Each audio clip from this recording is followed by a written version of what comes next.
महाविकास आघाडीमध्ये उद्धव ठाकरेंचे सर्वाधिक 20 शिलेदार निवडून आले आहेत। त्याच 20 शिलेदारांना उद्धव ठाकरेंनी तात्काळ आता मुंबईला बोलून घेतलं आहे। कोण आहेत उद्धव ठाकरेंचे जिंकलेले 20 आमदार, त्यांची नावे आणि मतदारसंघ यादी पाहूया। मित्रांनो, उद्धव ठाकरेंचे भगवे शिलेदार। उद्धव ठाकरेंचा पहिला आमदार येतो तो मुंबईतून आदित्य ठाकरे। त्यानंतर वरुण सरदेसाई जे वांद्रे पूर्वमधून जिंकलेले आहेत। सुनील राऊत हे विक्रोळी भांडूप या मतदारसंघातून जिंकलेले आहेत। त्यानंतर पुढचं नाव येते हारून खान, हे देखील मुंबईतूनच जिंकलेले आहेत। महेश सावंत दादर माहीम या भागातून त्यांचा मोठा विजय झालेला आहे।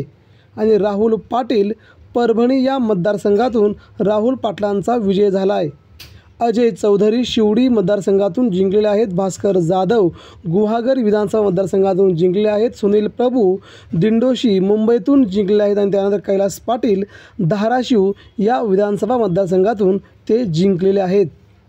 त्यानंतर संजय देरकर वणी विधानसभा मतदारसंघातून विजय झाला आहे। बाबाजी काळे हे आळंदी मतदारसंघातून जिंकलेले आहेत। गजानन लवटे दर्यापूर या विधानसभा मतदारसंघातून जिंकलेले आहेत।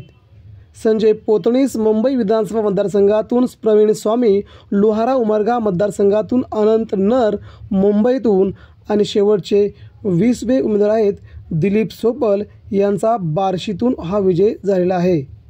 मनोज जामसुदकर हे मुंबईतून जिंकले आहेत। नितीन देशमुख बाळापूर विधानसभा मतदारसंघातून त्यांचा मोठा विजय झाला आहे। तर सिद्धार्थ खरात हे बुलढाणा मेहकर तालुक्यातून त्यांचा विजय झाला आहे। मित्रांनो, हे आहेत उद्धव ठाकरेंचे 20 जिंकलेले शिलेदार। हे विधानसभेत उद्धव ठाकरेंसाठी लढतील, महाराष्ट्रासाठी लढतील। आपल्याला काय वाटतं यावरती प्रतिक्रिया द्या। धन्यवाद।